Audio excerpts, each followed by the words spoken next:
რა მგონია ეს მოხდეს, მაგრამ რა სიტყვი ბრძოლაზე კონორ მაკგრეგორთან?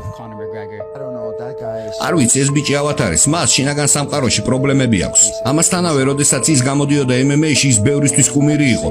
ის დიდებული მებრძოლია, რომელიც კარგ ფასეულობებს წარმოადგენდა. კი, ბევრი გააკეთა ამ სპორტისთვის, მაგრამ ერთ მომენტში უღალატა ყველა ფასეულობას, რომელმაც მიიყვანა ის წარმატებასთან. ის გაგიჟდა, ის გარშემო ყველას უპატივცემულოდ ექცეოდა UFC-ის მებრძოლებს, სხვა ადამიანებს, ყველას საერთოდ. და ერთ მომენტში ეს ყველა სტელში ამოუვიდა და ის შეიზიზღეს.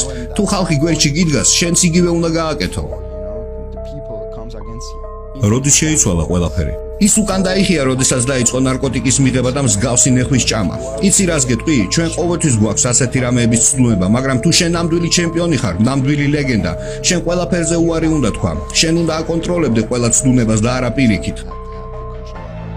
შენ არ გინდა გახდე შემდეგი კონორ მაკგრეგორი, მაგრამ შენ გინდა გახდე UFC-ის სუპერვარსკვლავი. აუცილებლად. რადგან მე ამას ვხედავ, შენი ყველა ბრძოლა არარეალურად კარგია, შენ ყველას აფინიშებ, ძალიან მიყვარს შენი პრესკონფერენციების ყურება. დიდი მადლობა. ანუ შენ გინდა იყო მსოფლიო ვარსკვლავი როგორც კონორ მაკგრეგორი, მაგრამ უფრო სხვა ლეველის.